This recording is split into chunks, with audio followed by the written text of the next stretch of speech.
are four ways of thinking about this, four facets of this approach that I think each one of them, you may use one, two, three, or all four, depending on your situation. But what I have found, and again, looking globally at the challenges we face, that this will help you look at what's happening in your organization and beyond your organization and be able to make the most of it. Now, the first of these may seem pretty obvious, and I know you had a big presentation today. I watched it, built around a playlist.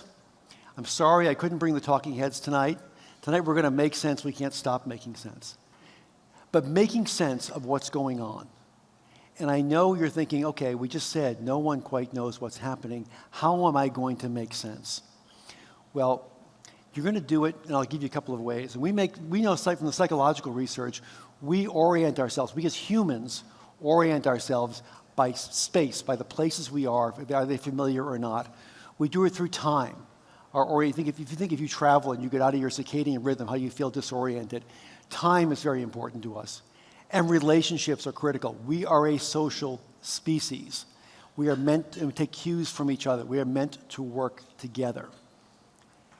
Now, in the time of great tumult and great disruption, you may not have all the answers, but one of the things you can do for your team and for those around you is just tell them what you are seeing. You're CIOs. You get a pretty broad view. You're talking to people here across different sectors from around the world. You're getting a much more informed perspective. And even where you don't have answers, share with people the questions you're asking. What are you curious about? What are you seeing that you think deserves your attention?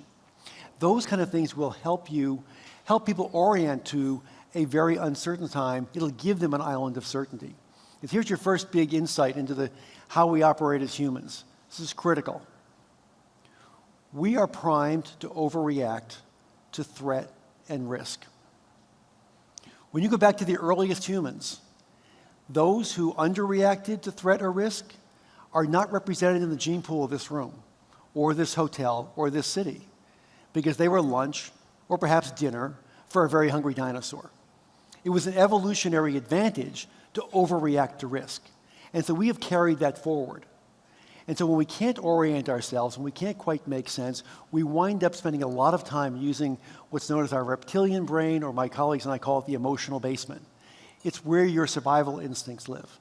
So when you're in that uncertain state and your brain, its primary job is keeping you alive, it does a really good job of that. A lot of it is unconscious or subconscious in terms of what it does. But it keeps you in a state where you are reacting, not responding. You're thinking about survival. So you're not doing complex problem solving. You're not thinking creatively. You're not engaging with other people as fully as you could. This is part of what we see in the burnout crisis, part of the mental wellness challenges we're facing in the workforce, is because people are spending so much time in this agitated state. No one comes to work to tick the boxes on process steps 7, 9, and 11. They just don't, right? They come to work to make a difference, to solve problems, to make people's lives better. They come for deeper meaning. And to the extent that you can connect people to the significance of the work they do, no matter how minor the job may seem, that they're part of something larger than themselves, that's how you get people engaged. That's how you unlock what they can bring to the party, what they can contribute to the work you're doing.